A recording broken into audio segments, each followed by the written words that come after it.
Shalom, shalom, shalom, bien-aimés. Soyez bénis. Alors, nous sommes en ce temps magnifique, un beau dimanche comme toujours, où, bien-aimés, nous allons prendre le temps de célébrer le Seigneur.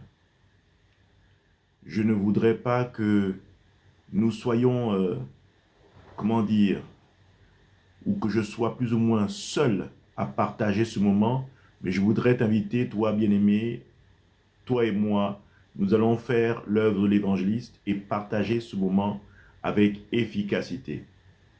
Alors, bien-aimé, nous allons prendre quelques minutes et je vais t'inviter, tout comme moi, à élever la voix pour bénir le nom du Seigneur en ce merveilleux dimanche qui marque également le début du mois de février 2026. En effet, 2025 n'est plus. Et dans cette nouvelle année, nous voulons vraiment voir la gloire du Seigneur se manifester. 2026, quand nous faisons la somme de ces chiffres, nous retrouvons le chiffre 10. 10 biblique qui est le chiffre de la percée, le chiffre de l'ouverture, le chiffre de la grâce excellente manifestée à la croix en Yehoshua HaMashiach. Alors, comme vous le savez, nous partageons le salut en Jésus-Christ, car de Genèse, n'est-ce pas, à Apocalypse, il n'est question que d'une seule et d'un même personnage, la personne de Jésus, la personne de notre Seigneur et Sauveur, Yehoshua HaMashiach, celui qui s'est livré à la croix, celui qui s'est livré. Personne ne l'a influencé, il s'est livré lui-même comme un agneau allant à l'abattoir pour toi et moi. Alors, je voudrais t'inviter, avant de commencer, à tapoter, bien-aimé. N'oublie pas, tapote, tapote, tapote. N'oublie pas d'inviter des gens, n'oublie pas d'inviter des frères, des sœurs, pour entendre ce qui va être partagé aujourd'hui. Alors, bien entendu, bien-aimé, avant de commencer, je voudrais qu'ensemble, nous baissions la tête comme pour rendre gloire à notre Dieu et Seigneur. Sens-toi libre et élevons la voix. Éternel, je bénis ta sainteté et ta grandeur. Père, toi qui es digne de toutes choses, je voudrais ici, ô Seigneur, élever le puissant nom, le nom qui délivre, le nom qui change toute situation désastreuse en situation heureuse, le nom qui brise toute chaîne, tout lien satanique, le nom qui casse tout joug de l'ennemi sur la vie de quiconque l'invoque, le nom qui élève, le nom qui restaure, le nom qui amène à la vie tout ce qui est mort, le nom qui restaure tout ce qui est brisé, tout ce qui est caché, tout ce qui est déchiré, le seul nom unique de Jésus-Christ. Père, je te remercie pour cette grâce excellente manifestée à la croix par l'œuvre qui, au travers de ce monument qu'est la croix, qui nous a donné aujourd'hui la vie. Je voudrais également élever ton puissant nom pour l'œuvre magnifique où Satan a été humilié et aujourd'hui n'a plus l'emprise sur quiconque invoque Jésus-Christ, pour quiconque invoque et marche avec Yehoshua. Nous avons été cachés en lui au travers de cette œuvre magnifique qu'est la croix. C'est pourquoi, Père, nous voulons bénir ton puissant nom, le nom d'Élohim, et surtout élever le nom de Jésus, car il nous a permis de nous réconcilier avec toi. Père, encore aujourd'hui, il y a des multitudes de frères qui ne connaissent pas le mystère de la croix. C'est pourquoi dans cette œuvre magnifique que tu m'as permis de conduire avec mon épouse, le pasteur Elsa et moi-même, nous n'allons pas nous fatiguer. Nous allons continuer, persévérer à parler de l'évangile qui sauve, la bonne nouvelle proclamée pour les vivants, n'est-ce pas, la bonne nouvelle proclamée pour les nations, car nous voulons, ô Seigneur, servir d'outil d'outils. Nous voulons être tes esclaves pour sauver l'humanité, ou du moins être des outils qui sauvent l'humanité, comme toi tu as été celui qui s'est livré pour nous donner la paix et la délivrance aujourd'hui. Seigneur, merci encore pour cette tâche que tu nous permets d'accomplir, cette tâche honorable, cette tâche que nous accompagnons, dans laquelle nous voulons marcher avec intégrité. Père, merci encore de cette grâce magnifique qui permet de manifester la vie, car Seigneur, ton souffle, c'est ton esprit. Nous voulons te dire merci pour faire valoir ton esprit en nous et manifester la vie. Et la seule et unique façon de manifester la vie, c'est d'être des adorateurs, ceux qui sont des outils pour, n'est-ce pas, l'élévation et la déclaration et surtout la propagation du royaume sur la terre. Gloire et honneur te soient dus, et cela dans le nom puissant de Jésus-Christ de Nazareth, que le peuple proclame un amen puissant avec moi. Amen. Alors, bien-aimés, aujourd'hui, nous aurons un thème particulier. Alléluia. Certainement que tu as déjà entendu parler du salut. Aujourd'hui, nous allons parler de ce salut-là manifesté en Jésus-Christ, n'est-ce pas? Alors, la thématique, c'est le salut. Plus qu'une prophétie, une promesse. Le salut. Plus qu'une prophétie, une promesse. Bien-aimé, bien entendu, je voudrais que tu écrives une promesse. Une promesse. Alléluia, une promesse. On peut parler de prophétie. Les prophéties, oui, on peut en entendre, on en a entendu parler. Sur celles qui disent, oui, tu enfanteras. Sur celles qui disent, oui, tu te marieras. Sur celles qui disent que tu auras une affaire florissante. Sur celles qui disent que tu auras un bel immeuble à construire. Sur celles qui disent que tu auras de multitudes et des multitudes des choses qui font plaisir à la chair. Mais moi, je veux te faire le parler d'une promesse. Une promesse qui t'octroie le salut, mais pas n'importe quel salut, le salut pour la vie éternelle. Parce que beaucoup de gens parlent de prophéties, des prophéties qui nous attachent, n'est-ce pas, à des biens périssables. Nous parlons de quelque chose qui n'a pas de prix, quelque chose qui t'octroie la vie éternelle pour toujours, pas seulement pour toi, mais pour toi et ta progéniture. Amen. Je n'oublie pas de dire que avoir le salut ne va pas non plus empêcher que tu aies toutes ces choses que je viens de citer, mais vaut mieux avoir, n'est-ce pas, ces choses-là avec le salut comme garantie. C'est-à-dire, vaut mieux baigner dans un mariage avec Jésus, vaut mieux baigner dans l'enfantement avec Jésus, vaut mieux avoir un travail magnifique avec Jésus, vaut mieux avoir, n'est-ce pas, un bel immeuble, n'est-ce pas, construit et dans la mouvance de Jésus, n'est-ce pas, plutôt que d'avoir ça avec l'ennemi. Parce qu'avec l'ennemi, c'est éphémère, ça ne dure qu'un temps, ça ne fait plaisir qu'à la chair que pendant un temps. Mais avec Jésus, à ton côté, ou du moins dans ta barque, bien-aimé, tu as tout gagné. C'est pourquoi je voudrais te parler de l'essentiel. L'essentiel, c'est Jésus. L'essentiel, c'est Yehoshua HaMashiach. L'essentiel, c'est l'Esprit de Dieu avec toi. Parce que, bien-aimé, regarde le corps magnifique que tu peux avoir, que tu habites tous les jours, bien-aimé. Ce corps magnifique que tu habites tous les jours, que tu maquilles, que tu peignes, que tu t'évertues à habiller parfois avec des vêtements luxueux, que tu t'évertues à coiffer, n'est-ce pas, à bichonner, n'est-ce pas? Mais si ce corps-là n'a pas le souffle de vie, cet air que tu expires et inspires, qui est le souffle de vie, qui est en un seul mot, le Saint-Esprit, qui a été insufflé à Adam alors que tu n'étais que terre et terre, façonné par la terre. Il a fallu que toi, tu sois la seule créature, de toute la création, que ce soit la création végétale, la création animale. Toi, l'homme, tu es la seule créature sur laquelle Elohim a insufflé son esprit. Waouh, n'est-ce pas magnifique?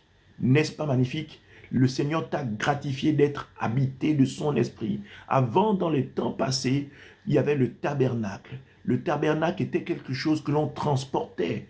Amen. Que l'on transportait, qui était certes intouchable, mais qu'on le transportait. Aujourd'hui, n'est-ce pas, tu es un tabernacle mobile dans lequel Christ a permis, en étant réconcilié avec Dieu le Père, que nous ayons l'Esprit de Dieu en nous. Waouh! Et nous ne sommes pas que toi et moi. Nous sommes une multitude de personnes, des nations entières, n'est-ce pas, manifestent aujourd'hui, n'est-ce pas, la joie, n'est-ce pas, de vivre avec le Saint-Esprit en nous. Et tu es d'autant une personne, n'est-ce pas, intouchable comme l'était le tabernacle dans les temps passés. Tu es une personne intouchable. Et quiconque te touche, n'est-ce pas, doit se préparer à attendre la foudre venant du Père, n'est-ce pas? La foudre venant du Saint-Esprit. Ce Saint-Esprit-là, non seulement qui est la sagesse, n'est-ce pas, incommensurable, et la puissance incommensurable de Elohim, qui est la puissance, n'est-ce pas, qu'aucune personne, aucun président, aucun ministre, n'est-ce pas, aucun agent des forces de l'ordre, aucun militaire ou aucune force armée ne peut contenir, parce que elle a tout et contient tout en elle et elle seule, n'est-ce pas, qui est également la personne de Yeshua Mashiach, qui est aussi, n'est-ce pas, Elohim, le créateur de toutes choses. Amen. Alors, sans plus tarder, nous allons toucher ce magnifique thème qui est le salut, n'est-ce pas, plus qu'une prophétie, n'est-ce pas, une promesse. Alors, pour avoir, n'est-ce pas, mis le pied dans le plat, je voudrais te faire comprendre, bien-aimé, que de Genèse à Apocalypse, on ne parle, n'est-ce pas, que d'une seule et même personne, la personne de Jésus. Et je voudrais ici, au travers de cet enseignement, te permettre avec moi, n'est-ce pas, tous les deux, toi et moi, tous ensemble, vous et moi, de pouvoir comprendre le salut de Genèse, Apocalypse, qui s'établit sur des temps et des périodes pour cerner comment Dieu, au travers de Jésus, n'est-ce pas, nous a créé un plan parfait pour arriver, n'est-ce pas, à la félicité éternelle. Alléluia. Alors, cela va s'ériger en plusieurs temps. Nous allons prendre, pour commencer, n'est-ce pas, le premier temps qui est, n'est-ce pas, le temps de la préexistence du salut dans l'éternité. Note ceci, la préexistence du salut dans l'éternité, n'est-ce pas? Le salut, en effet, quand je parle de ça, le salut des élus en Yeshua avant la fondation du monde. Waouh! C'est-à-dire que avant même que toi et moi, nous nous retrouvions aujourd'hui, avant que toi et moi, nous nous retrouvions à parler de cela, avant que nous ne naissions, n'est-ce pas, avant que nos pères ne naissent, et avant que aussi longtemps que tu peux le voir ou calculer ou retrouver dans toutes les générations de ta famille, le salut avait déjà été préparé avant que toutes ces personnes-là ne viennent, n'est-ce pas, avant que Dieu ne façonne le monde, avant... Le salut était déjà préparé. Amen. Plus qu'une prophétie, c'est une promesse certaine. Alléluia. Alors, pour comprendre ce que je viens de donner comme premier temps, nous allons aller dans Éphésiens chapitre 1 et nous allons prendre du verset 3 au verset 7. Éphésiens chapitre 1er, verset 3 à 7. Je répète, Éphésiens chapitre 1er, verset 3 à 7. Alléluia. Bien-aimé, invite. Abonne-toi, partage, invite. Pour toi qui es sur TikTok, tapote, ne te gêne pas, invite. Alléluia. Vous allez comprendre, c'est vrai que beaucoup de gens parlent du salut, mais, bien-aimé, la parole de Dieu dit, mon peuple périt, pas parce qu'il ne prie pas suffisamment, n'est-ce pas? Pas parce qu'il ne jeûne pas suffisamment. Le peuple de Dieu périt par le manque de la connaissance de Elohim, le manque de connaissance de qui est Jésus, le manque de connaissance de ce qu'est la parole de Dieu, le manque de connaissance de ce qu'est le salut. Alléluia. C'est très important de comprendre cette chose. Si vous comprenez qui est, n'est-ce pas, le Seigneur Jésus, si vous comprenez qui est l'époux par excellence, qui vous comprenez qui est vraiment le Sauveur, le Seigneur, vous allez comprendre le salut de manière globale et dans le détail, il y a des choses dans lesquelles vous ne vous risquerez plus à tomber. Il y a surtout beaucoup de choses dans lesquelles vous n'allez pas tomber dans le style emporté à tout vent de doctrine. Vous saurez détecter les loups déguisés en agneaux. Alléluia. Alléluia. Alors, je salue la prophétesse Triomphe, soyez bénis. Je profite de saluer l'avenir nous dira. Je profite de saluer tous ceux qui nous rejoignent et dont je n'ai pas les noms là présentement. Que le Seigneur vous bénisse abondamment. Je salue également Yvonne. Je salue, n'est-ce pas, toutes ces personnes qui sont là, ici présentes. Que le Seigneur vous bénisse. Vous êtes au bon endroit. Je salue Christelle. Vous êtes au bon endroit. Yayou, vous êtes au bon endroit. Tosingai, Shérif, je salue toutes ces personnes. Vous êtes au bon endroit. Dishonneur, vous êtes au bon endroit. Amen, pour comprendre ce qu'est l'évangile, la bonne nouvelle venant du ciel. Je vous dis vraiment que le Seigneur vous bénisse en abondance. Alléluia. Alors, pour revenir à ce que je disais, nous allons prendre Éphésiens à son chapitre 1er et nous allons aller du verset 3 au verset 7. Je vais lire la parole. Prenez, comme je le dis, le temps de toujours noter. C'est très important. Vous allez comprendre certaines choses. Amen. Notre esprit aime bien, n'est-ce pas, mémoriser non seulement ceux qu'il entend, n'est-ce pas, et surtout ceux qu'il lit. Amen. Voyez-vous, quand les apôtres enseignaient et que les gens étaient vivement touchés, n'est-ce pas? La Bible dit par la suite que, n'est-ce pas, ceux qui avaient été vivement touchés persévéraient par les enseignements en premier. Ensuite, ils priaient et, n'est-ce pas, et faisaient toute autre chose pour accompagner cela. Mais ils persévéraient, n'est-ce pas? Ils demandaient, frères, hommes, que devons-nous faire? N'est-ce pas? Et, n'est-ce pas, ils devaient donner leur vie au Seigneur, accepter le Seigneur. Mais après, n'est-ce pas, on dit, ils persévéraient dans les enseignements. Et les enseignements sont importants. Amen. Alors, je vais lire la parole. Éphésiens, chapitre 1er, verset 3 au verset 7. Amen. Béni soit Dieu, le Père de notre Seigneur Jésus-Christ, qui nous a bénis de toutes sortes de bénédictions spirituelles dans les lieux célestes en Christ. En lui, Dieu nous a élus avant la fondation du monde pour que nous soyons saints et irrépréhensibles devant lui. Nous ayant prédestinés dans son amour à être ses enfants d'adoption par Jésus-Christ, selon le bon plaisir de sa volonté, à la louange de la gloire, de sa grâce qu'il nous a accordée en son bien-aimé. En lui, nous avons la rédemption par le sang, la rémission des péchés selon la richesse de sa grâce. Waouh! Waouh! Alors, c'est très vaste parce que on parle de quelque chose, je vais m'atteler surtout à être ceux qui font partie des nations. Amen. Parce que Dieu, pour faire connaître son nom, n'est-ce pas, il s'est créé un peuple en Israël à partir de Jacob. Alléluia. Il a donné un nom, une nouvelle identité aux descendants d'Abraham, plus particulièrement la personne de Jacob. Après, n'est-ce pas, il a donné cette définition à Jacob, il a donné un nouveau nom. Je prie le Seigneur, que je prie vraiment Yeshua qu'il te donne un nouveau nom, une nouvelle identité au travers de ce que tu vas apprendre aujourd'hui. Je prie que le Seigneur te remplisse, n'est-ce pas, d'une nouvelle identité, une identité qui n'a aucunement un rapport avec les choses de la terre, mais une identité qui vient du ciel. Amen. Donc, on dit ici, nous qui n'avions pas cité, n'est-ce pas, en Israël, nous qui étions jadis et compris comme des païens, c'est-à-dire que le peuple d'Israël nous disait non, ceux-là n'ont pas accès à la grâce, ils sont voués à l'échec. Non, dans le plan salvateur de Dieu, bien avant la fondation du monde, contre toute attente, nous étions déjà là.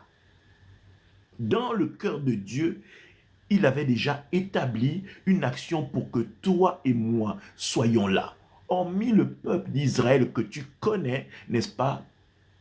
nous étions déjà là. Pour la pensée du peuple d'Israël, nous ne devions pas prendre part, mais dans le plan de Dieu, toi et moi étions déjà intégrés, n'est-ce pas, avant la fondation du monde. Ce n'est pas magnifique? Et moi, quand j'ai découvert ça, vraiment, j'ai dit, mais qui peut avoir la capacité de prévoir un tel plan salvateur qui s'établit depuis la création du monde, depuis des temps immémoriaux que l'homme ne peut pas comptabiliser ou acter de manière historique? Toi et moi, nous étions déjà dans le plan du salut de Dieu. Waouh! Nous allons aller encore dans un verset encore plus grand, n'est-ce pas? Allons-y dans Romains à son chapitre 8. Romains chapitre 8. Bien-aimé, tapote et invite un bien-aimé. Parce qu'on parle du salut, salut, salut. Vous allez écouter toutes sortes de charlatans, toutes sortes. Bien-aimé, le langage que la parole de Dieu nous amène à comprendre, c'est le salut.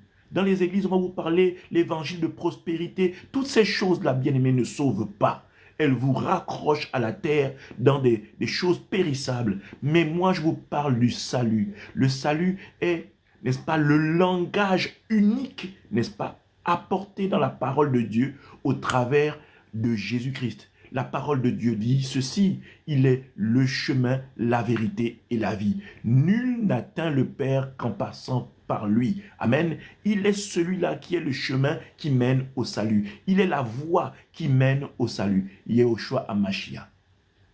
Amen. Yehoshua HaMashiach. On va vous prêcher les mariages. On va vous faire toute bonne histoire. Mais bien aimés, restez concentrés. C'est le salut. C'est le salut. Et le salut en une seule et unique personne, Jésus. Si on vous prêche un autre Jésus, ou on vous prêche un autre évangile qui ne partage pas, n'est-ce pas, l'idée même profonde, essentielle du salut, bien aimé, sortez de ces... Pour moi, c'est des temples de marchands. Sortez de là. Parce qu'une fois que vous avez Jésus, vous avez réglé tout. Et avec Jésus, quand vous êtes béni, quand vous rentrez dans la barque du salut, bien aimé, vous êtes délivré de tout. On a déjà parlé de ça ici. On dit que l'œuvre, n'est-ce pas, dans le langage qu'est, n'est-ce pas, la croix, l'œuvre achevée à la croix, vous êtes délivré et, n'est-ce pas, vous êtes sauvé du péché adamique, donc le péché sans S au singulier, vos propres péchés, le péché avec S, donc ça veut dire, toi, tes propres péchés que tu as pu contracter au travers de ta marche sur terre avant Yahushua, n'est-ce pas, tu es délivré de ces choses-là. Tu es délivré de la vaine manière de marcher de vos parents, c'est-à-dire les autels, les autels sataniques, tout ce qui est, voilà, toutes ces choses-là, n'est-ce pas, vous êtes délivrés de ça. Vous n'avez plus, tout ce qui est autel, tout ce qui est liens familiaux qui ne reflètent pas le Seigneur, vous êtes délivrés de ça, n'est-ce pas? Et derrière, vous êtes délivrés, n'est-ce pas, de la domination de Satan et de ses démons. Alléluia! Bien-aimés, vous êtes délivrés de ça. Donc, que personne ne vienne vous prêcher un évangile qui vous rend encore esclave. On vous demande, parfois, bien-aimés, je suis ahuri quand j'entends quelqu'un qui dit, vous savez, il y a ce chant-là, nous allons dans le camp de l'ennemi pour arracher ce que Satan nous a volé. Bien-aimés, quand vous écoutez, c'est que vous avez l'enseignement qui parle vraiment de ce qu'a résolu Jésus-Christ à la croix. Vous savez que dans ce chant-là, ce n'est pas l'évangile. Parce que la parole de Dieu dit, aucun homme ne pouvait sauver un homme ou sauver son semblable. Et toi, quel pouvoir as-tu pour aller dans le camp de l'ennemi pour... Bien-aimé, cette autorité-là, tu l'as perdue en Adam. Et la seule personne qui était capable, n'est-ce pas, de te la ramener, c'est Dieu. Dieu s'est donc fait chair, et en se faisant chair, qu'est-ce qu'il a fait? Il s'est payé sa dette pour, n'est-ce pas, éradiquer la condamnation, n'est-ce pas, que ce dernier avait sur toi. Le fait que Adam et Ève aient désobéi, n'est-ce pas, nous a livrés, n'est-ce pas, le Seigneur s'est détaché de nous. Nous avons connu la mort, nous sommes sortis de sa présence. Et ainsi, la mort est rentrée dans nous. La mort est rentrée en nous, pas que la mort, le péché, tout ce qui est abomination pour le Seigneur. Tout ce qui est obscurité, parce que la parole de Dieu dit qu'il y a inimitié entre l'obscurité, n'est-ce pas, et la lumière. Donc, tout ce qui était lumière est sorti de nous. Donc, qui peut, mieux que quiconque, n'est-ce pas, abroger sa loi? C'est Dieu. Alors, qu'est-ce qu'il a fait? Quand vous voyez dans Genèse, même pour que Adam et Ève sortent de la présence, n'est-ce pas, de Dieu en Éden, le Seigneur avait déjà, n'est-ce pas, tué un animal pour les habiller. Là déjà, vous voyez déjà la symbolique, n'est-ce pas, du salut. Et alors, il fallait mettre ça sur pied pour que toi et moi, aujourd'hui, nous puissions prendre part à cette magnifique œuvre qu'est le salut, n'est-ce pas? Amen. Alors, Romains chapitre 8, de son verset 29 à 32. Je lis la parole. Car ceux qu'il a connus d'avance, amen, car ceux qu'il a connus d'avance, il les a aussi prédestinés à être semblables à l'image de son Fils. Amen.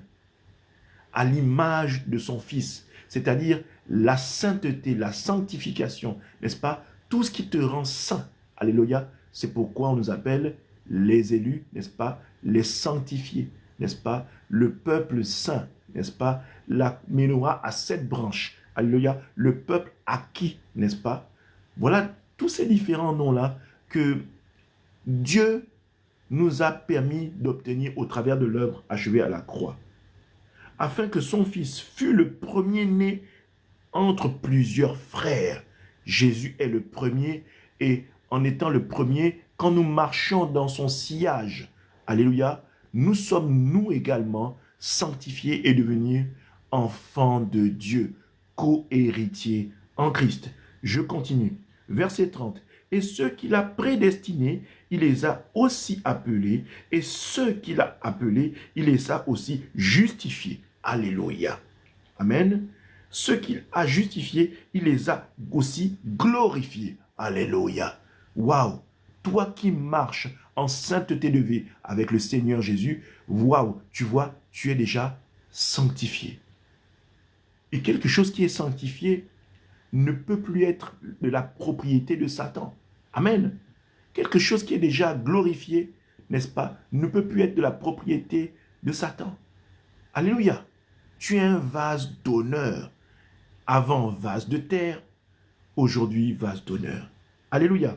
Verset 31. Que dirons-nous donc à l'égard de ces choses? Si Dieu est pour nous, qui sera contre nous? Amen. Si Dieu est pour toi, qui sera contre toi? Qui pourra, n'est-ce pas, te ravir, n'est-ce pas, des mains de Dieu? Qui pourra te ravir des mains d'Élohim? Qui pourra te ravir, n'est-ce pas, de la présence de Yahushua Hamashiach? Alléluia. Il n'y a personne. Il n'y a personne qui soit capable de faire une telle chose. Alléluia. Nous allons continuer. Verset 32. Lui qui n'a point épargné son propre Fils, alléluia, mais qui l'a livré pour nous tous.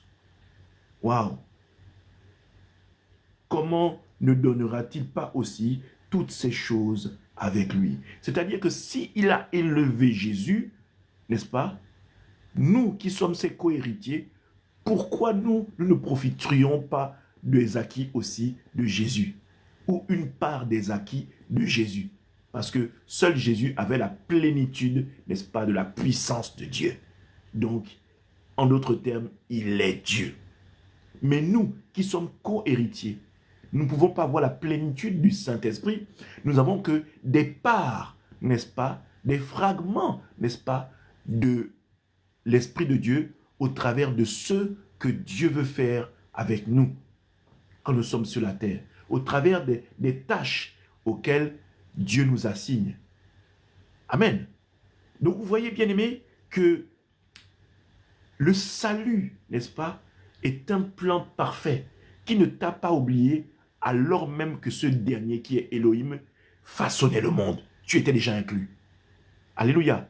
Et quand tu es inclus, tu sais que marcher avec Dieu, ce n'est pas une surprise. Dieu n'a pas été surpris qu'Adam pêche. Non.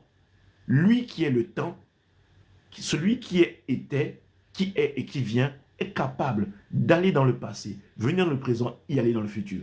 Donc, en réalité, il a toute ta vie.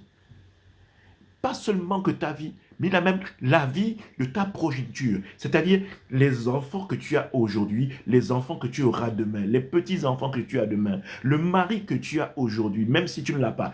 Dieu le sait que tu as déjà un mari, les enfants que vous allez engendrer dans ce mariage. Dieu a déjà le comment tu vas vivre, le comment tu es né, le comment tu vas vivre et le comment tu vas le retrouver, le comment tu finiras.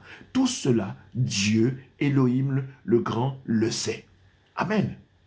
Donc, ce n'est pas au niveau de la création, n'est-ce pas, que ça n'a pas été une surprise. Dans le plan de Dieu, toi et moi étions déjà, n'est-ce pas, prévus.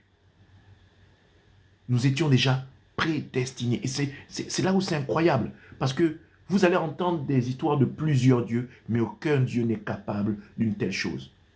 Amen. C'est là qui est magnifique.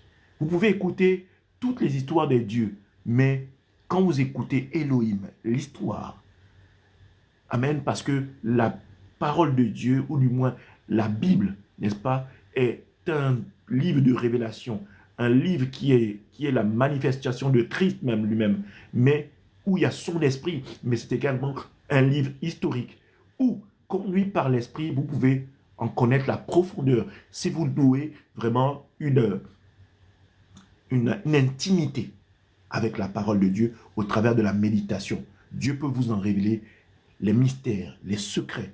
C'est pourquoi Jésus parlait en parabole. Parce que les mystères de l'évangile, ou du moins l'évangile, le salut, n'est-ce pas, il n'est pas permis, n'est-ce pas, aux non-enfants de Dieu, aux non-co-héritiers de pouvoir en comprendre les profondeurs. Seuls ceux qui en comprennent les profondeurs peuvent déjà se targuer d'être compris dans le salut. Amen. Peuvent déjà se targuer d'avoir fait plus ou moins 90% ou du moins 50%, n'est-ce pas, du chemin. Et il faut rendre gloire à Dieu.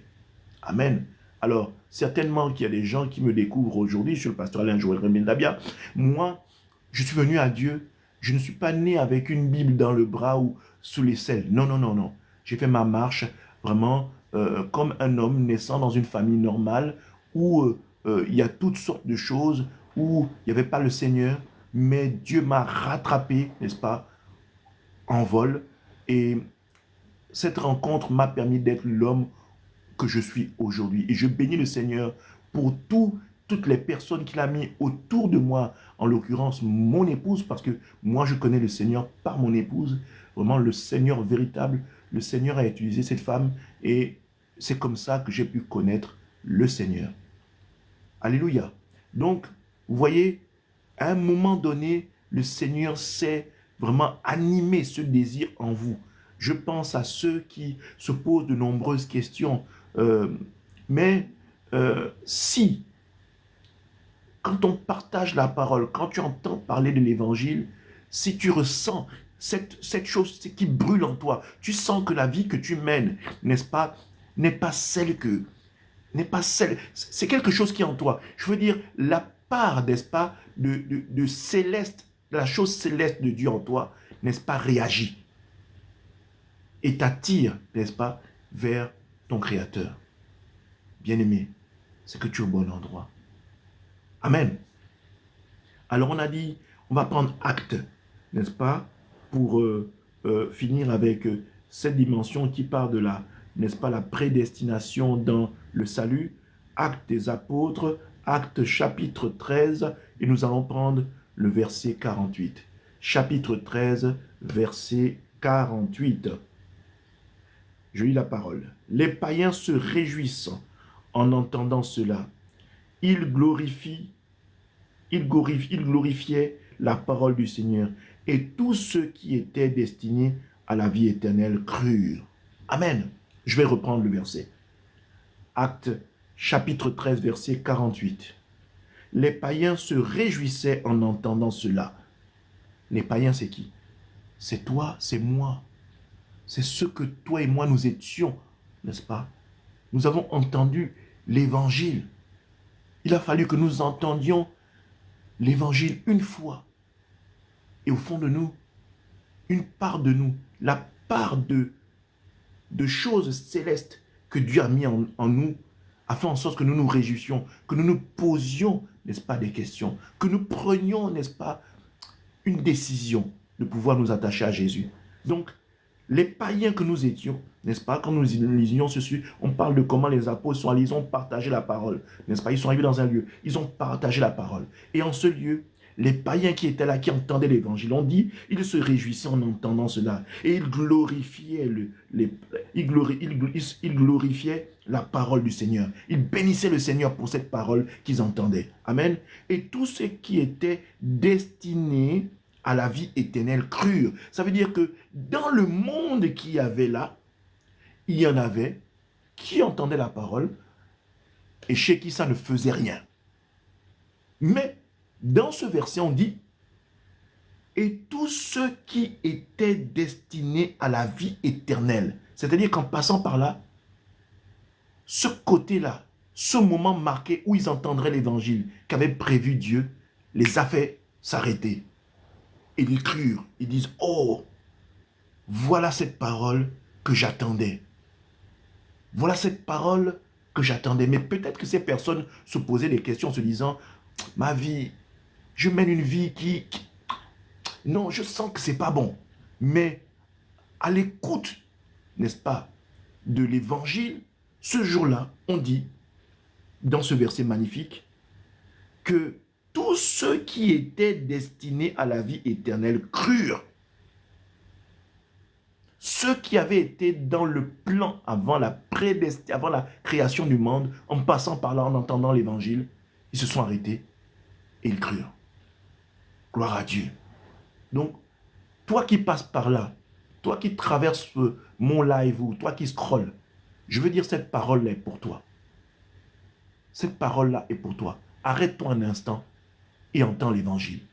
Arrête-toi un instant et entends ce que le Seigneur dit au travers de ma langue. Arrête-toi, Seigneur.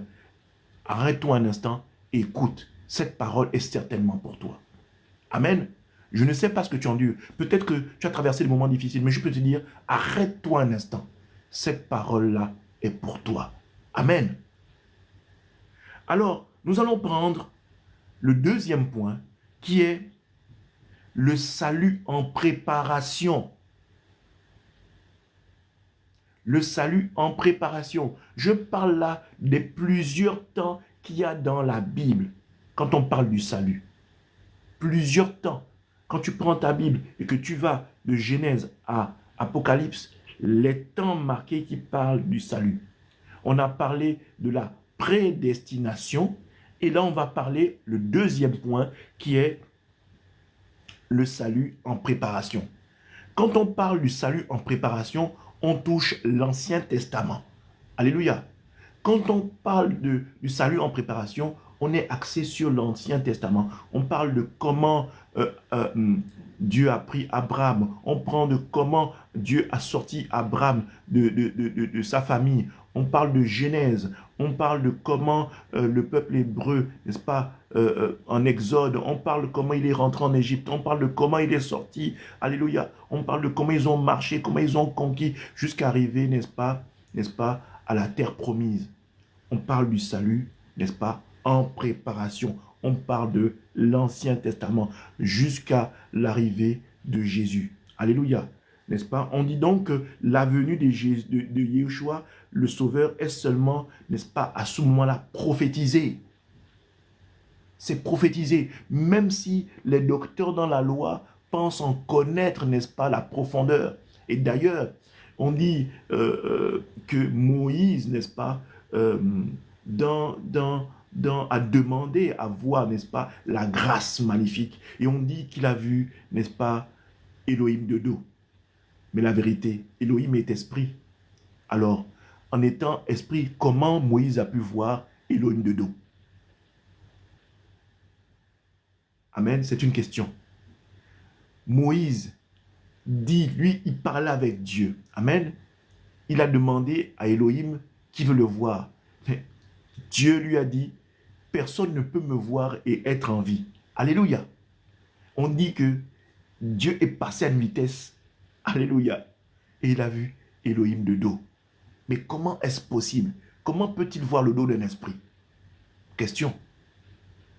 Alors moi, personnellement, je me suis toujours posé cette question. Mais bien aimé, en réalité, il a vu Elohim, mais sous la forme d'un homme. En réalité, il a eu Yehoshua Mashiach, parce que le temps n'était pas encore marqué pour rencontrer le Seigneur. Et Dieu lui a fait une fleur, Dieu lui a fait une grâce, celle de voir le Seigneur de dos. Il n'a pas vu le visage, mais il a eu le Seigneur de dos, dans sa gloire. Amen. Ainsi, quand ce dernier est descendu, on dit que Moïse avait les cheveux qui étaient étincelants. Alléluia. Il a pu goûter à cette petite partie de la gloire, n'est-ce pas, qui a fait un petit effet. Il est descendu avec... On dit, il scintillait comme si cette gloire-là l'avait d'un temps soit peu frôlé. Et on dit d'ailleurs qu'il est passé à une vitesse. Mais cette gloire-là, un temps soit peu, n'est-ce pas, effleuré. Il en a porté, n'est-ce pas, les prémices. Jusque quand il est allé rejoindre son peuple, n'est-ce pas, il le voyait arriver. Moïse était différent. Il s'était passé quelque chose, n'est-ce pas? Et c'est ce que nous, n'est-ce pas, en rentrant, en nous attachant au Seigneur, n'est-ce pas, nous prenons une partie de cette gloire-là parce que nous sommes maintenant une race particulière. Nous sommes maintenant des tabernacles mobiles parce que nous avons le Saint-Esprit. Donc nous sommes forcément différents. Nous sommes forcément différents parce que nous avons Christ en nous, en la personne du Saint-Esprit. Nous sommes maintenant une race à part. Les autres sont remplis de d'autres esprits, mais nous avons l'esprit de puissance. Ah, n'est-ce pas? La parole de Dieu dit que nous n'avons pas un esprit de timidité, mais un esprit de puissance. Et nous devenons des personnes, n'est-ce pas, particulières. Là où nous rentrons, les démons rasent les murs parce qu'ils ne peuvent pas s'approcher de nous. Alors, bien-aimé, ne crains pas. Amen. Ne crains pas. Un enfant de Dieu, né de Christ, né de nouveau, un enfant co-héritier en Christ, ne craint pas les sorciers ni les démons. Il marche avec fierté, n'est-ce pas? Et avec vraiment prestance, parce qu'il sait qui il est. La plupart du temps, beaucoup d'enfants de Dieu, n'est-ce pas, marchent comme si ils n'avaient rien acquis. Mais tout simplement, ceci arrive pourquoi? Parce qu'ils n'ont pas la connaissance. Ils périssent parce qu'ils n'ont pas la connaissance. Alléluia. Alors, nous prenons le deuxième point. Le salut comme étant, n'est-ce pas, en préparation. Allons-y prendre Genèse. Genèse chapitre 3 à son verset 15. Genèse chapitre 3 à son verset 15. Je vais lire la parole. Je mettrai inimitié entre toi et la femme, entre ta postérité et sa postérité. Celle-ci t'écrasera la tête. Amen. Et tu lui blesseras le talon. Amen. Je mettais inimitié, c'est-à-dire que Dieu est en train de faire comprendre qu'il va mettre inimitié entre, une séparation entre Satan, n'est-ce pas, et la nouvelle épouse. La nouvelle épouse, comprenez que c'est toi et moi, les nations. Il y aura une séparation entre la postérité de Satan et la postérité de Dieu. Une séparation. Et on dit, cette épouse-là, qui est l'Église, t'écrasera la tête. Elle sera vainqueur. Tu lui blesseras le talon. Ça veut dire qu'il y a encore des combats, n'est-ce pas, à mener. Mais blesser le talon, c'est aussi l'image de Jésus-Christ à la croix. Tu n'as blessé le talon que pendant un temps. Mais après, la résurrection faite, la tête a été écrasée à Golgotha. C'était ce brisement, ce blessement de talon, en fait, c'était juste la croix. Une petite égratignure pour en sauver une multitude. Alléluia. Une petite égratignure contre un écrasement de la tête.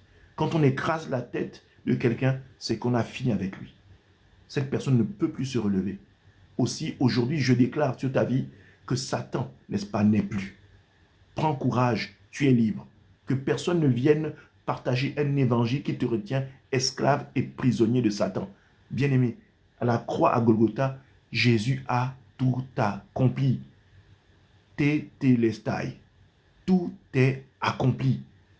Tu n'as plus rien à voir avec Satan. Amen. Il ne peut plus non plus agir d'une quelconque façon, une quelconque manière sur toi. Amen. Ce qu'il fait là, c'est de l'agitation. Il s'agite. Il essaie de trouver un moyen parce que la seule chose qui lui reste, c'est la malice. Mais toi qui as l'Esprit de Dieu, tu sais et tu as le discernement pour voir, n'est-ce pas, les malices que ce dernier, qui est l'ennemi par excellence, l'adversaire, peut encore, en gigotant la queue, vouloir essayer de t'infliger. Amen. On va continuer, on va prendre Ésaïe chapitre 35. Ésaïe chapitre 35, versets 4 à 6. Ésaïe chapitre 35, versets 4 à 6. Dites à ceux qui ont le cœur troublé, prenez courage, ne craignez point, voici votre Dieu. La vengeance viendra, la rétribution de Dieu. Il viendra lui-même et vous sauvera. Alors, s'ouvriront les yeux des aveugles, s'ouvriront les oreilles des sourds. Alors, les boiteaux sauteront comme les cerfs, et la langue des muets éclatera de joie, car des eaux jailliront dans le désert et des ruisseaux dans la solitude. Amen. C'est un verset magnifique que je viens de lire là. Pourquoi c'est un verset magnifique, bien-aimé? J'aime bien ce verset. On va le lire ensemble. Dites à ceux qui ont le cœur troublé. Cette parole est pour toi. Toi qui as le cœur troublé. Alléluia. Ça, c'est dans le salut en préparation. Hein? C'est-à-dire dans l'Ancien Testament. Amen. Dites à ceux qui ont le cœur troublé. Je parle de toi qui as le cœur troublé. Je parle de toi qui t'es arrêté de scroller et t'es arrêté sur notre page de la mission évangélique des éclaireurs pour Christ. Je viens te dire, prenez courage. Prends courage, mon frère. Prends courage, ma soeur. Tu t'es arrêté là, mais ce n'est pas parce que je parle trop bien. Ce n'est pas parce que... Non, c'est le Seigneur et c'est le Saint-Esprit qui t'y a invité. Ce n'est pas moi. Je ne suis qu'un outil, n'est-ce pas? Un esclave de Dieu. Un esclave d'Élohim. Ce n'est pas moi qui t'ai invité là. C'est le Seigneur. C'est Elohim qui t'a mis là présent. Il te dit cette parole. Prends courage. Ne crains point, ne craignez point. Voici votre Dieu. La vengeance viendra. La vengeance viendra. Ce ne sera pas à toi de te venger. À lui, la vengeance et la rétribution. C'est Dieu qui s'en chargera. Amen. La rétribution de Dieu, il viendra lui-même et vous sauvera. Alléluia. Il viendra lui-même. De quelle manière? Mais de la manière, il viendra lui-même sous la personne de Jésus et vous sauvera. Alléluia. On est en Ésaïe. Jésus n'est pas encore arrivé. Hein. Mais on annonce déjà que Jésus lui-même, donc Dieu, celui que Moïse a vu de dos, viendra. Amen. Et il vous sauvera. Alors, c'est une promesse. Alors, bien-aimé, dis alors, écris-moi alors, s'ouvriront les yeux des aveugles. S'ouvriront les yeux des aveugles. Ouvrir les yeux des aveugles, c'est ceux qui n'ont pas vu Dieu, mais tu verras, n'est-ce pas, ce que Dieu est capable de faire. Tu verras la transformation de la personne que tu étais en la personne que tu es aujourd'hui. C'est une promesse. Amen. Et je ne veux pas dire, je veux même ajouter une promesse certaine. Si elle tarde, attends-la. C'est une promesse certaine.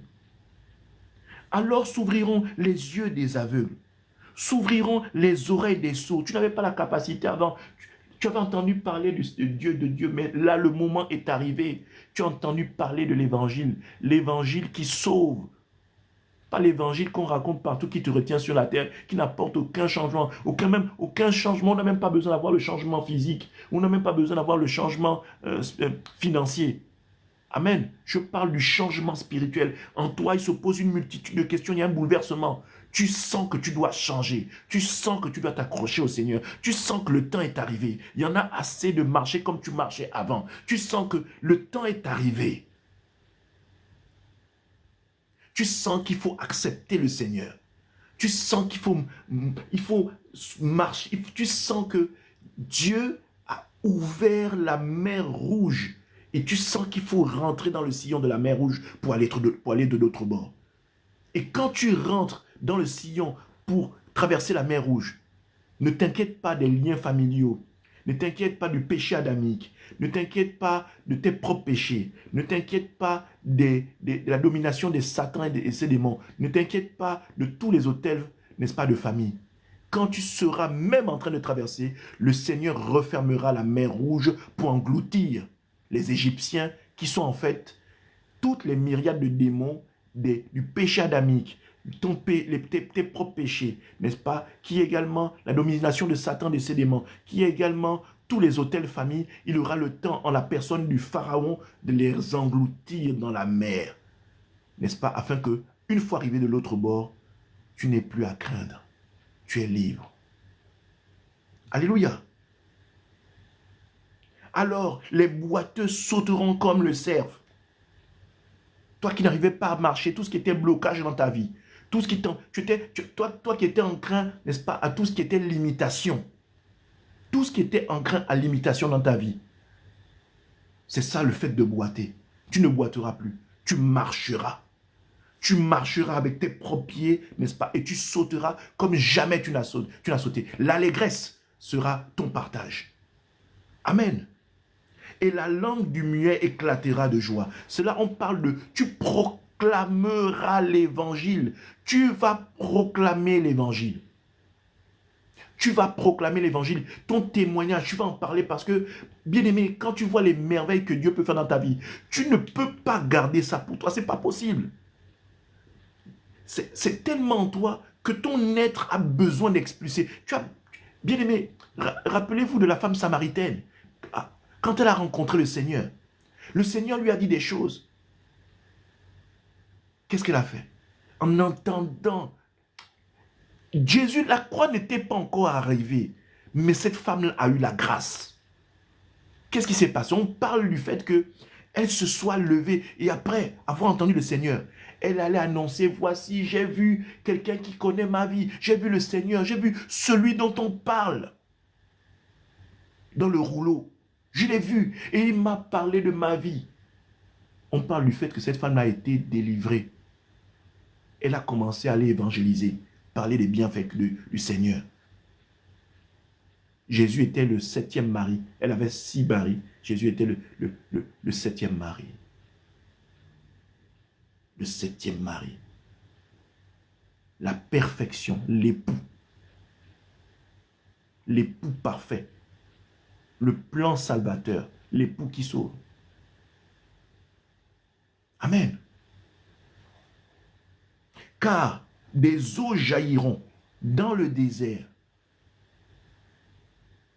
Quand Jésus parlait à la femme samaritaine, si tu savais,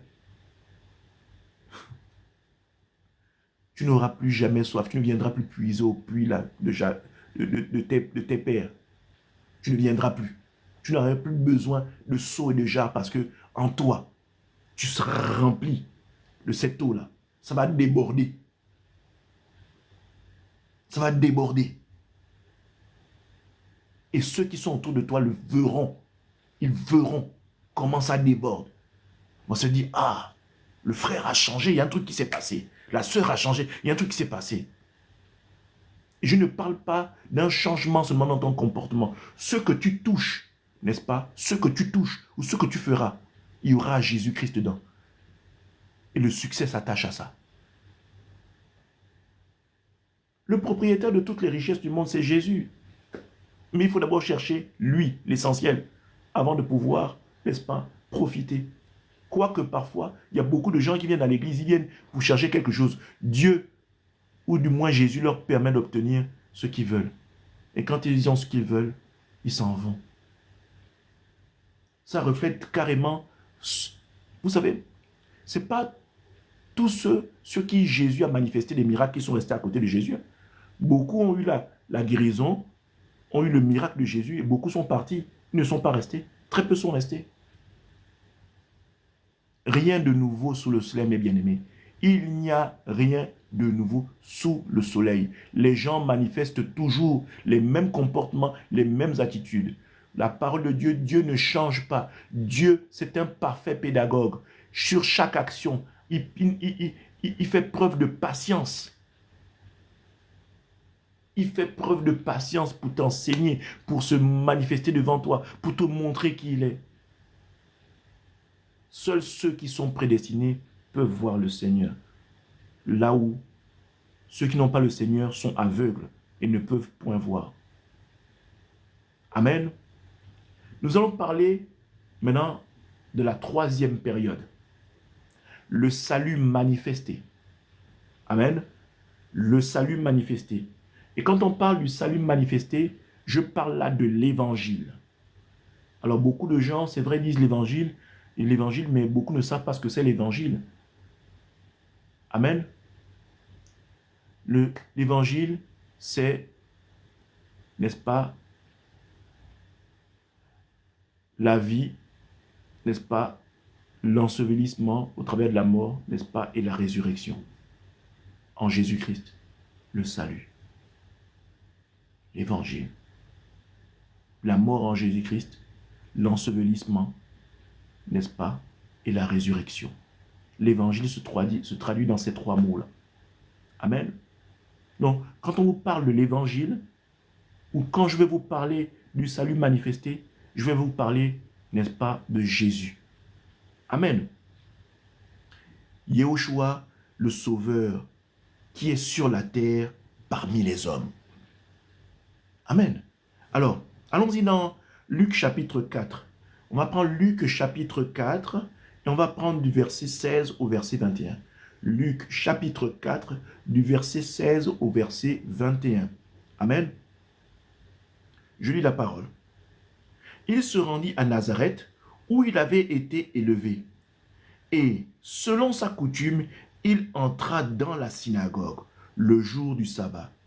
Il se leva pour faire la lecture. Et on lui remit le livre du prophète Ésaïe. L'ayant déroulé, il trouva l'endroit où il était écrit « L'Esprit du Seigneur est sur moi, parce qu'il m'a oint pour annoncer une bonne nouvelle aux pauvres. Il m'a envoyé pour guérir ceux qui ont le cœur brisé, pour proclamer aux captifs la délivrance et aux aveugles le recouvrement de la vue, pour renvoyer libres les opprimés, pour publier une année de grâce du Seigneur. » Ensuite, il roula le livre, le remit au serviteur et s'assit. Tous ceux qui se trouvaient dans la synagogue avaient les regards fixés sur lui. Alors, il commença à leur dire, « Aujourd'hui, Amen, aujourd'hui, cette parole de l'Écriture que vous venez d'entendre est accomplie. » Amen. Ça, c'est le salut manifesté. C'est-à-dire que le salut manifesté, le salut est venu sur la terre. Emmanuel, Dieu avec nous. Emmanuel, Dieu avec nous. Bien-aimé, peut-être que tu t'appelles Emmanuel. Peut-être que tu as donné à ton fils le nom d'Emmanuel. Peut-être que ta fille s'appelle Emmanuel. Je viens te dire qu'Emmanuel, c'est Dieu avec toi. Ou du moins, Dieu avec nous. Donc, bien-aimé, tu ne peux pas avoir donné un nom comme ça magnifique à ta fille ou à ton garçon et que tu marches en mode païen. C'est pas possible. Tu ne peux pas mettre un nom magnifique sur un enfant comme le tien et ne pas lui faire connaître l'évangile. C'est pas possible. Amen. On va prendre par la suite également Matthieu chapitre 1er. Matthieu chapitre 1er et on va prendre le verset 23. Matthieu chapitre 1er, verset 23. Je lis la parole. « Voici, la Vierge sera enceinte, elle enfantera un fils, et on lui donnera le nom d'Emmanuel. » Alléluia. ce qui signifie Dieu avec nous. Le salut manifesté. Je prie que le salut soit manifesté dans ton cœur. Je prie qu'au travers de ce moment où tu m'écoutes, ou ce moment où tu écoutes cet enseignement, que tu saches que dans ton cœur, qu'il y ait quelque chose qui dise, il est temps que le salut soit manifesté en mon cœur. Il est temps que le salut soit manifesté en mon cœur. J'ai trop marché dans le monde. Et en marchant dans le monde, rien ne me réussit. Oui, c'est vrai, je peux avoir toutes les richesses du monde. Je peux m'être allié à des obédiences franc-maçonniques et tout ce qui va avec. Je peux m'être allié à tout cela, mais je sens qu'il y a un vide. J'ai tout, mais je sens que je n'ai pas l'essentiel. J'ai tout, mais je sens un vide. Je suis toujours en quête de chercher quelque chose. En réalité, bien-aimé, tu es en quête de chercher quelque chose parce que tu sais que ce que tu as là ne te comble pas. Et je crois que c'est cette part d'Emmanuel là, Dieu avec nous, dont ton être a besoin. Alors, bien-aimé, il n'est pas trop tard parce que le salut manifesté en Jésus-Christ est là. Le temps de la grâce est encore présent sur la terre. Amen. Alors, je ne sais pas. Peut-être que tu es dans les pratiques de fétichistes et tout le reste. Bien-aimé, peut-être que tu es là. Tu as fait plein de choses. Mais je viens te dire, le temps de la grâce, c'est maintenant. Si tu scrollais, tu t'es arrêté. C'est maintenant, bien-aimé. Alléluia. C'est maintenant. On va prendre le point 4. Et là, on va parler du salut vécu. Le salut vécu. Et le salut vécu ne commence que par le livre des Actes des Apôtres. Le salut vécu. Amen. Oui, bien-aimé. Toi aussi, tu as ta part de salut vécu. Amen. Le salut vécu, c'est ce que nous manifestions là. C'est le temps de la grâce. Alléluia. C'est le temps de la grâce dans lequel nous sommes. Je ne te parle pas d'un salut où tu dis, je vais à l'église, je vais chanter, je vais... Non, non.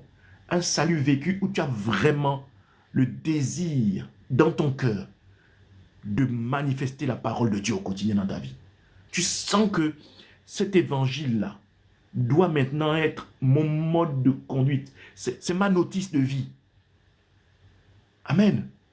Comme quand on veut prendre un appareil et qu'on veut savoir comment l'utiliser, on a la notice explicative. Non, là tu vas maintenant pour mettre la machine en marche. Là, tu sens que le salut vécu, là, alléluia, la notice là, ça doit se mettre maintenant en action. C'est maintenant que ça commence.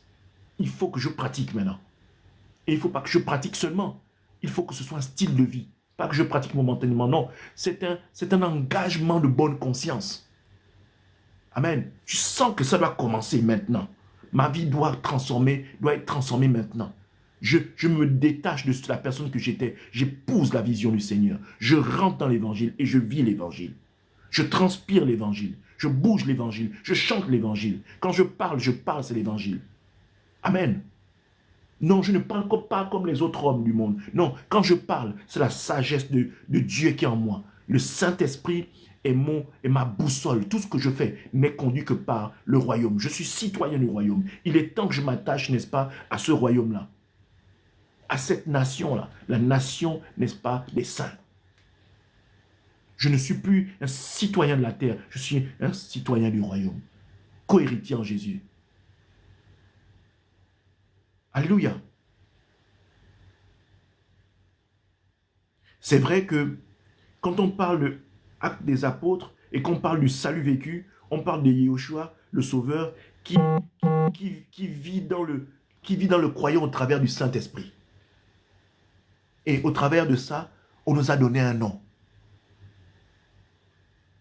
Les chrétiens, les petits Christ.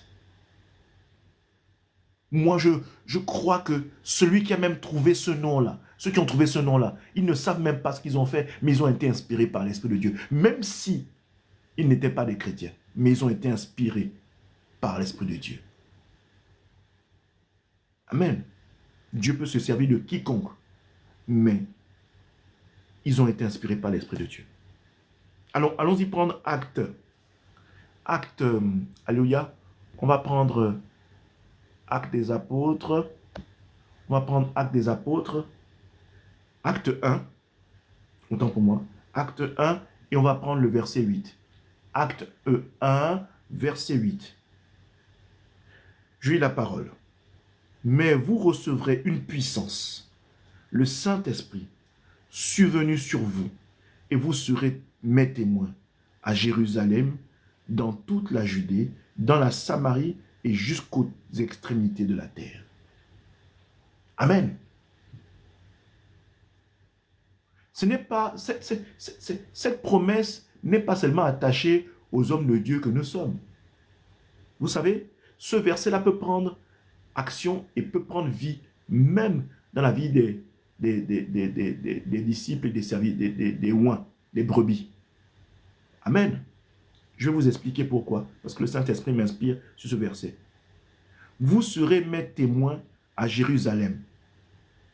Vous serez mes témoins dans votre maison, votre cocon familial, votre mari, votre femme, vos enfants.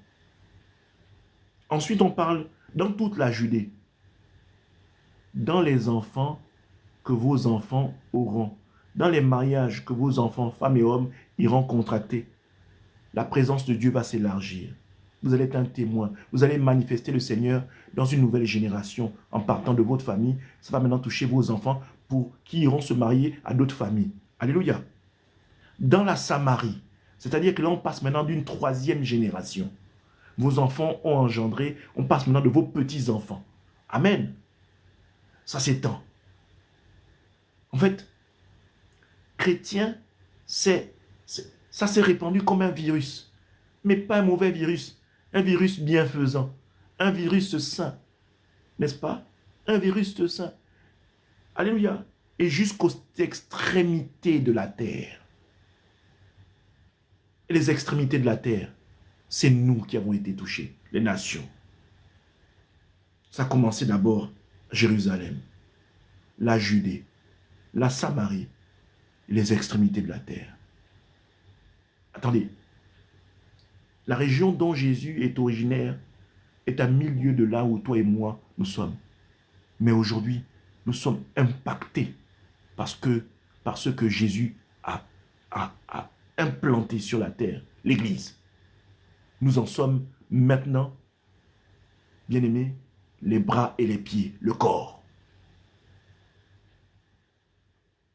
Donc, bien-aimés, je déclare que Christ, rentrant dans ta vie, ne touche pas seulement et ne sauve pas seulement ta propre vie, mais qu'il sauve tes enfants, les enfants de tes enfants, les enfants de tes enfants, qui sont encore les enfants de tes enfants, et peu importe dans les familles dans lesquelles ils iront se greffer. Amen. Par le mariage, n'est-ce pas, qu'ils emmènent avec eux l'évangile de paix, l'évangile qui sauve. Amen. Ainsi, bien-aimé, cette parole qui dit, crois en Jésus, tu seras sauvé, toi et ta famille. Il ne s'agit pas de te sauver toi seulement. Il s'agit de te sauver toi, mais avec une génération après toi. Ainsi, bien-aimé, ce n'est pas seulement aller évangéliser dans les coins de rue, chanter pour évangéliser. L'évangile commence, l'évangélisation même, la présence de Dieu commence dans ta propre maison. Toi-même, tu n'es peut-être pas pasteur à l'église, mais tu es pasteur dans ta maison. Tu prêches la parole. Tu es la manifestation de l'évangile. C'est ça l'église. C'est ça l'église, bien-aimé. Je ne peux pas vous empêcher d'aller à l'église. C'est bien d'aller à l'église. Parce que la parole de Dieu dit, Dieu est puissant dans l'assemblée des saints. Il faut que les saints se retrouvent et prient et lèvent le nom du Seigneur. Mais quand tu sors de l'église, que tu te retrouves chez toi, qu'est-ce que tu fais? Oh bon, écoutez, j'ai écouté la parole de Dieu. Et puis voilà, je suis peinard à la maison. Je passe une semaine comme ça, pépère. J'attends le prochain dimanche. Non! Cette parole que tu as entendue doit se manifester, il doit être mise en pratique dans ta maison. Ainsi, le royaume s'établit dans ta demeure. Tu mets dans le cœur et dans la vie de tes enfants la soif, n'est-ce pas, de connaître le Seigneur. Bien-aimés, même quand vous allez à l'église, ne partez pas seul, promenez vos enfants, allez louer le Seigneur, inculquez ça à vos enfants. Bien-aimés, Mais vous le voyez avec vos frères musulmans, non? Ils inculquent ça à leurs enfants dès le bas âge. Pourquoi les chrétiens ne peuvent pas en faire autant? C'est incroyable. Faites ça autant, mes bien-aimés. Sauvez, soyez un sacrifice vivant pour vos enfants. Prêchez l'évangile, apportez la bonne nouvelle dans votre foyer. Prenez vos enfants, imprégnez-les, plongez-les dans la parole de Dieu. Plongez-les dans l'évangile véritable. Apportez le salut dans la maison. Parents, ces enfants ne sont pas vos enfants, c'est des enfants que Dieu vous a confiés. Qu'est-ce que vous en faites? Bien-aimés, ne vous retrouvez pas devant le Seigneur, vous aurez à rendre des comptes pour les enfants qu'on vous aura confiés, avec lesquels vous aurez fait n'importe quoi. Vous aurez beau marcher, et parfois même marcher avec le Seigneur dans la vérité, mais les enfants que Dieu vous a confiés, si seulement pour vous sauver, vous n'aurez pas manifesté le salut. Christ est donné pour nous. Vous aussi, vous devez vous donner. Vous devez être un sacrifice vivant pour vos enfants dans votre maison. Alléluia. On va prendre par la suite Actes chapitre 11, verset 26. Actes chapitre 11, verset 26. Et l'ayant trouvé, il l'amena à Antioche. Pendant toute une année, ils se réunirent aux assemblées de l'Église et ils enseignèrent beaucoup de personnes. Ce fut à Antioche que, pour la première fois, les disciples furent appelés chrétiens. Alléluia.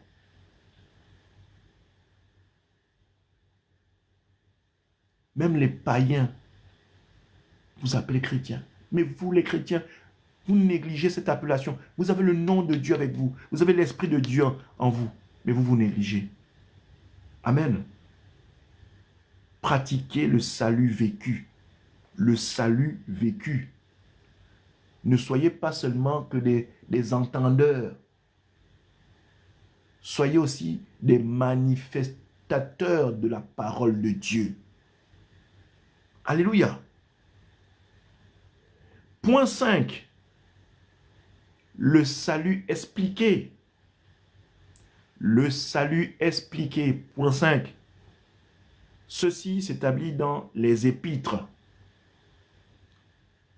Le salut de Yeshua par la grâce est clairement expliqué. Amen. Clairement expliqué. Alléluia. Allons-y, on va prendre Jude. Prenez le livre de Jude, chapitre 1, verset 3. Jude, chapitre 1, verset 3. Je lis la parole. Mes chers amis, j'avais le vif désir de vous écrire au sujet du salut qui nous est commun. Amen.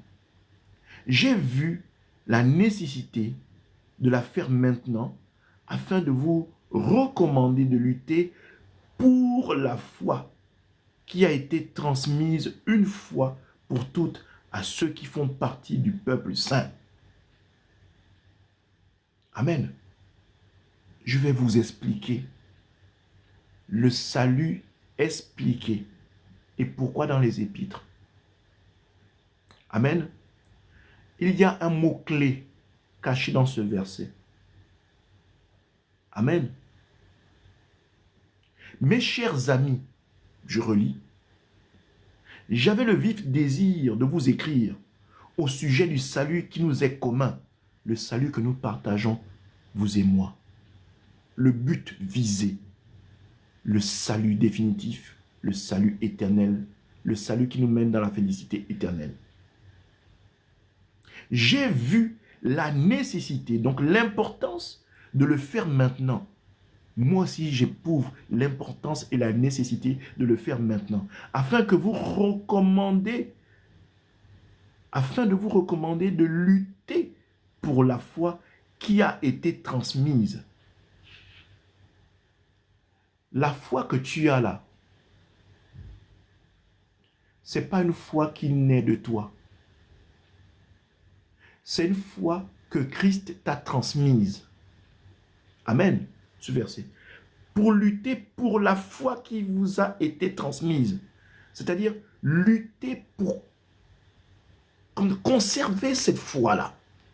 Et Paul disait, j'ai combattu le bon combat de la foi. J'ai combattu le bon combat de la foi. C'est-à-dire que j'ai marché sur la terre, j'ai conservé la foi que Christ m'a donnée. Oui, la foi est un don. Ah, ça, tu ne le savais pas. La foi est un don que Christ donne à tous ceux qui croient, selon la foi et selon la mesure de chacun. On n'a pas tous la même mesure de foi. Il y en a qui croient tout de suite et qui sont téméraires. Il y a d'autres qui ont une foi qui est comme ça, en dents de scie, en fonction de leur marche sur terre, cette foi-là est grandissante, en fonction de ce que Dieu veut faire avec eux. Et il y en a qui ont marché, qui marcheront comme ça sur la terre, et puis la foi viendra au dernier moment, pim, ils seront sauvés. Amen. C'est une foi qui est transmise. Mais vaut mieux que cette foi-là te soit transmise avant la fin de ta vie. Parce qu'après, c'est fini. Après, c'est terminé. Donc, bien-aimé, qui peut prévoir son lendemain? Qui peut dire que demain ou à la minute après, vous et moi, on sera en vie? C'est Dieu seul qui sait.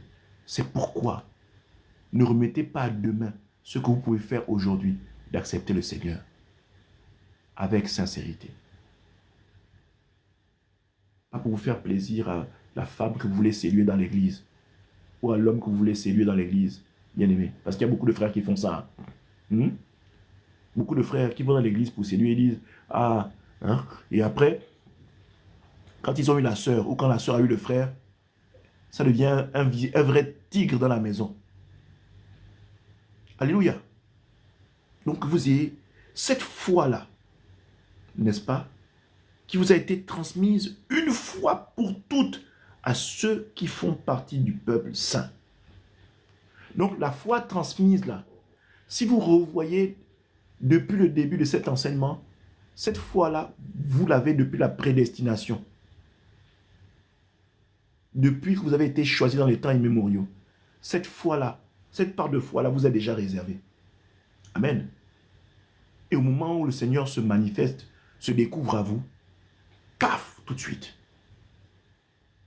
Vous acceptez le Seigneur, vous recevez le Saint-Esprit, et cette part de foi-là, boum, est avec vous, et va évoluer, va croître. Peut croître avec les épreuves, ce que vous aurez enduré, les épreuves de la vie.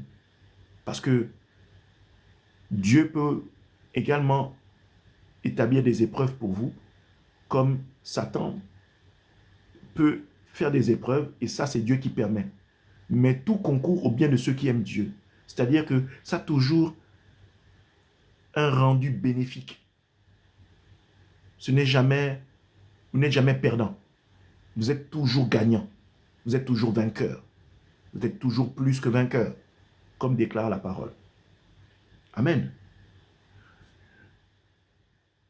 Vous recommandez de lutter pour la foi qui a été transmise une fois pour toutes à ceux qui font partie du peuple saint. Une fois pour toutes, c'est-à-dire une fois pour toutes au travers de l'œuvre achevée à la croix. Dès que tu crois à la croix, dès que tu crois que Jésus est venu et t'a sauvé, n'est-ce pas? Que tu crois que Jésus est mort et il est ressuscité, n'est-ce pas?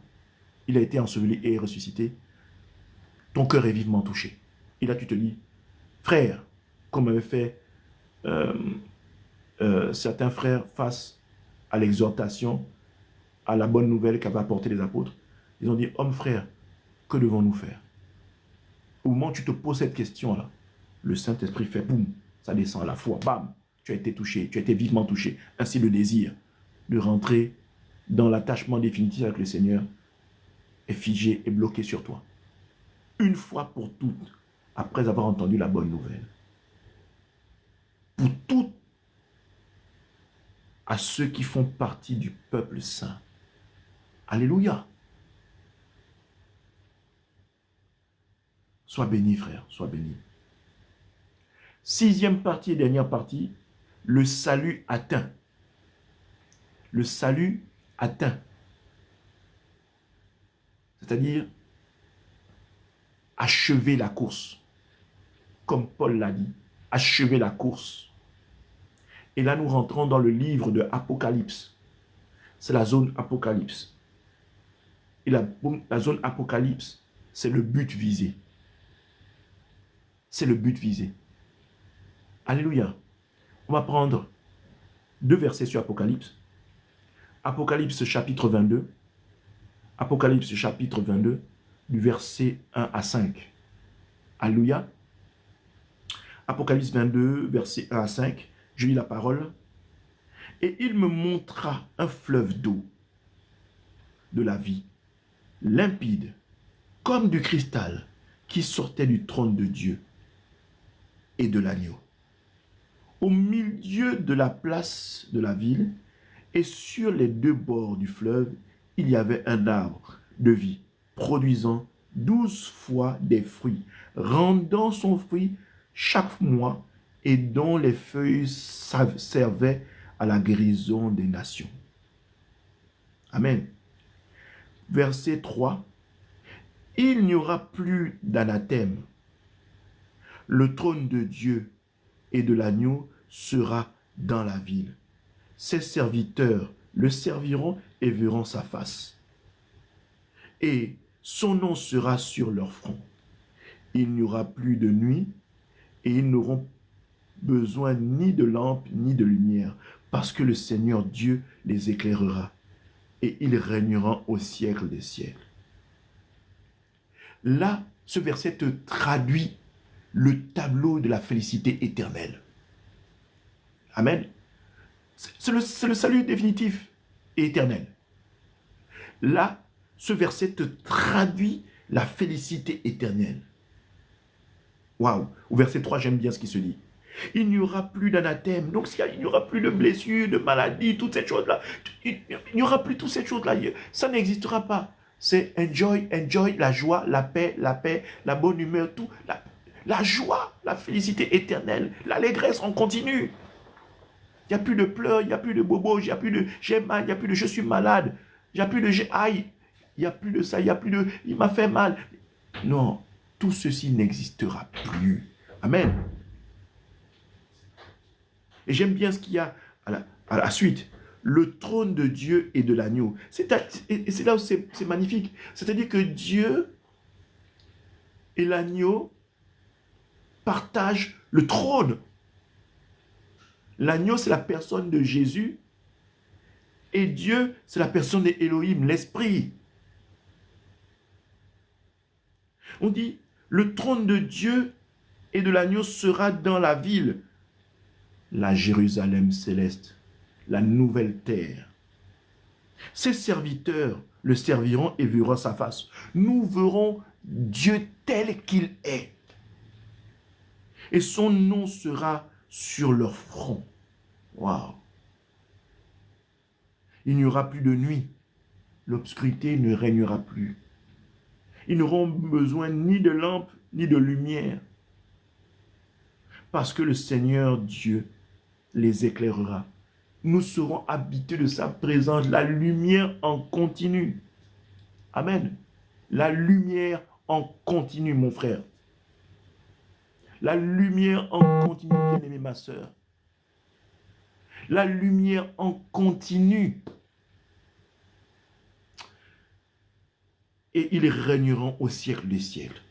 Sans limitation. Illimité. Éternel. Sans fin.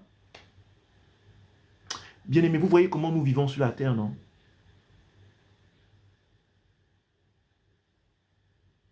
Nous pouvons jouir de notre jeunesse. Mais il arrive un certain âge, bien-aimés, où nous nous posons des questions. Nous nous posons des questions. Nous partons à des obsèques. Nous partons à des obsèques tout le temps. Hier encore, nous sommes allés soutenir un frère qui a perdu sa maman. Et chaque fois que nous nous retrouvons dans une maison de deuil, et d'ailleurs la parole le dit, dans la maison de deuil, ce n'est pas seulement pour pleurer ou pour soutenir, mais la maison de deuil nous montre à quel point nous sommes tellement fragiles. Et la maison de deuil nous montre nos limitations. Nous nous posons à chaque fois cette question. Ah, combien de temps ai-je encore? Combien de temps ai-je encore? Oh Seigneur, garde-moi encore. Seigneur, garde-moi encore. Je veux tellement voir mes enfants grandir. Seigneur, je veux tellement avoir le lendemain. En réalité, bien-aimé, tu dois comprendre quelque chose.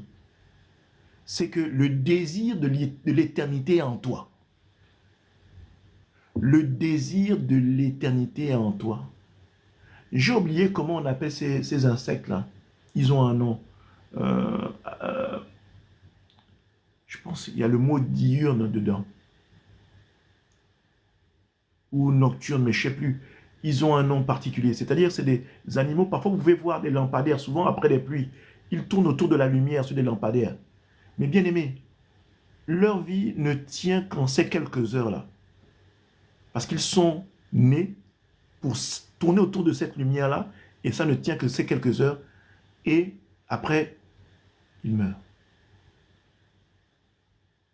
Mais bien aimé, nous sommes des créatures magnifiques parce qu'on ne se rend même pas compte du désir de l'éternité qui est en nous. Parce qu'on voudrait tout faire pour vivre éternellement. Pourquoi? Parce que l'éternité en réalité fait partie de nous. Nous sommes appelés à vivre dans l'éternité. Et c'est cela que nous devons rechercher. Mais attention, il y a deux formes d'éternité, dont l'une est bonne et l'autre mauvaise. Alors je t'exhorte, bien-aimé, au nom du Seigneur Yahushua, qui nous réunit ici, bien-aimé, choisissons l'éternité dans la félicité éternelle avec Yahushua, et non l'éternité dans la géhenne. La maison de deuil n'est pas qu'une maison de soutien, mais c'est également un moment où nous devons partager la parole de Dieu. C'est également un moment où nous devons, n'est-ce pas, rechercher la part d'éternité que Dieu a mis en nous. Nous devons chercher à la réveiller, à la mettre en action au travers de notre attachement à Yahushua Mashiach et de marcher vraiment avec sincérité et vérité avec notre Seigneur. Alléluia. Prenons Apocalypse chapitre 20, du verset 11 au verset 15. Apocalypse chapitre 20, verset 11 au verset 15. Je lis la parole. Puis je vis un grand trône blanc et celui qui était assis dessus. La terre et le ciel s'enfuient devant sa face. Il ne fut plus trouvé de place pour eux. Et je vis les morts, les grands et les petits qui se tenaient devant le trône. Des livres furent ouverts, et un autre livre fut ouvert. Celui qui est le livre de vie, et les morts furent jugés selon leurs œuvres, d'après ce qui était écrit dans ces livres. La mer rendit les morts qui étaient en elle, la mort et le séjour des morts rendirent les morts qui étaient en eux, et chacun fut jugé selon ses œuvres. Et la mort et le séjour des morts furent jetés dans l'étang de feu. C'est la seconde mort, l'étang de feu. Quiconque ne fut pas trouvé dans le livre de vie fut jeté dans l'étang de feu. Voilà les deux axes de l'éternité, dont une est salutaire de manière illimitée et l'autre est souffrance de manière illimitée. Bien-aimé, il est temps que tu prennes part au salut véritable en Yahushua. Vois-tu ce dernier verset? Le Seigneur m'a permis de le mettre en dernier pour que tu comprennes ce qui t'attend si tu ne marches pas dans le salut véritable avec Yahushua Mashiach. Et tu ne pourras pas dire que tu n'auras pas entendu l'évangile de vérité. Parce que bien aimé, au moment où j'ai parlé, au moment où tu as entendu cette parole, au moment où tu as entendu cet évangile, au moment où tu as entendu cet enseignement, tu t'es rendu responsable d'être condamné ou d'être sauvé en Yahushua Mashiach. Alors bien aimé, nous allons élever la voix. C'est de ça dont il est question aujourd'hui. Accroche-toi à Jésus. Il est venu pour délivrer les captifs. Voilà cette parole que je voulais t'apporter aujourd'hui. Te conduire vers le salut éternel. Je vais élever la voix et nous allons rendre gloire au Seigneur pour ce moment magnifique que nous avons passé dans sa présence. Que, au travers de cet enseignement, le Seigneur te fasse du bien. Élevons la voix. Éternel, je te rends toute la gloire. Je bénis ta sainteté et ta grandeur. Toi qui es au-dessus de toutes choses. Père, par ton esprit, viens toucher une âme. Viens toucher un cœur brisé. Relève-le. Remplis-le de courage. Et transmets-lui ta foi. Afin que ce dernier, ô Éternel, te recherche toi. Au travers de Jésus-Christ, qu'il te recherche. Et que ce dernier, en la personne de Yahushua Mashiach, se laisse trouver. Seigneur Jésus, révèle-toi à ton peuple. Nombreux sont ceux qui ont besoin de toi. Nombreux sont ceux qui ont besoin d'entendre l'évangile véritable. Permets-leur de rentrer là où la bonne nouvelle véritable, la parole de Dieu qui sauve, est prêchée, enseignée, établie. Permets-leur d'être conduits vers tes serviteurs, les véritables bergers, pas les loups déguisés en agneaux qui pilulent dans les églises. Seigneur, je te rends toute la gloire. Je bénis ta sainteté et ta grandeur, car je crois que tu as déjà tout accompli, mais surtout que tu leur as donné ce que toute âme ici présente est désireuse d'obtenir ou de vouloir. Et cela dans le nom puissant de Yahushua HaMashiach. Amen. Alors, bien-aimés, je bénis le Seigneur pour ce moment magnifique que nous avons passé. Je vais t'inviter à partager ce moment. Je vais t'inviter à partager ce moment. Alors, tu pourras, si l'envie te prend, de retrouver cet enseignement sur notre chaîne YouTube MEEC TV éclairé. Son nom, c'est M, 2 fois E, C, plus loin, TV et éclairé. Amen. Pour avoir l'intégralité de cet enseignement et que tu puisses vraiment le partager, n'est-ce pas, avec sans modération, je devrais dire. Que tu puisses le partager sans modération. Alléluia. Que le Seigneur te bénisse. C'était le pasteur Alain Joël pour la mission évangélique des éclaireurs pour Christ, MEEC, en abrégé. Que le Seigneur te bénisse. Je te souhaite d'ores et déjà une excellente semaine et je te dis à très bientôt.